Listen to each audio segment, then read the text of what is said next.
ତ ଆମେ ପ୍ରକୃତି ପରେ ବର୍ତ୍ତମାନ କଣ ପଢିବା ଯେ ମୌଳିକ ସାକ୍ଷରତା ଏବଂ ସଂଖ୍ୟା ଜ୍ଞାନ FLN ର ଲକ୍ଷ୍ୟ ଏମ୍ସ ଅଫ FLN ର କଣ ସବୁ ଲକ୍ଷ୍ୟ ରହୁଛି ଆମେ ତାପରେ ପଢିବା।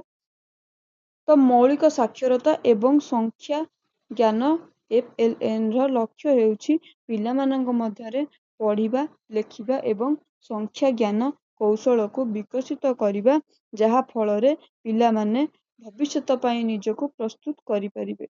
ତ ପ୍ରଥମ ପଏଣ୍ଟ ଆସୁଛି ତାର କଣ ଗ୍ରେଡ ସ୍ତରୀୟ ପ୍ରାୟୋଗିକତା।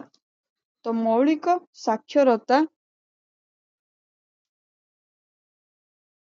ସଂଖ୍ୟା ଜ୍ଞାନ FLN ର ଲକ୍ଷ୍ୟ ହେଉଛି ପ୍ରକୃତ ବୟସରେ ପଠନ ଲିଖନ ଏବଂ ସଂଖ୍ୟା ଜ୍ଞାନ ଦକ୍ଷତା ତୃତୀୟ ଶ୍ରେଣୀ ଗ୍ରେଡ III ଶେଷ ହେବା ପୂର୍ବରୁ ହାସଲ କରିବା ଏବଂ ପିଲାମାନଙ୍କୁ ଭବିଷ୍ୟତ ଶିକ୍ଷା ପାଇଁ ପ୍ରସ୍ତୁତ କରିବା।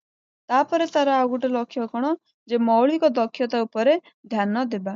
ମୌଳିକ ସାକ୍ଷରତା ଏବଂ ସଂଖ୍ୟା ଜ୍ଞାନ FLN ମୂଳ ପ୍ରତିଭା ଯଥା ପଠନରେ ନିପୁଣତା, ଲିଖନ ଏବଂ ସଂଖ୍ୟା ଜ୍ଞାନର ବିକାଶ ଉପରେ ଗୁରୁତ୍ୱ ଦେଇଥାଏ।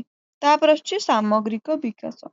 FLN ର ଲକ୍ଷ୍ୟ ପିଲାମାନଙ୍କର ସାମଗ୍ରିକ ବିକାଶ ଯଥା ଆତ୍ମବିଶ୍ୱାସ, ଖୁସି ଏବଂ ସକାରାତ୍ମକ ବିଦ୍ୟାରେ ମନୋବୃତ୍ତିକୁ ସମର୍ଥନ ଦେଇଥାଏ। ଶିକ୍ଷକଙ୍କର କ୍ଷମତା ବୃଦ୍ଧି।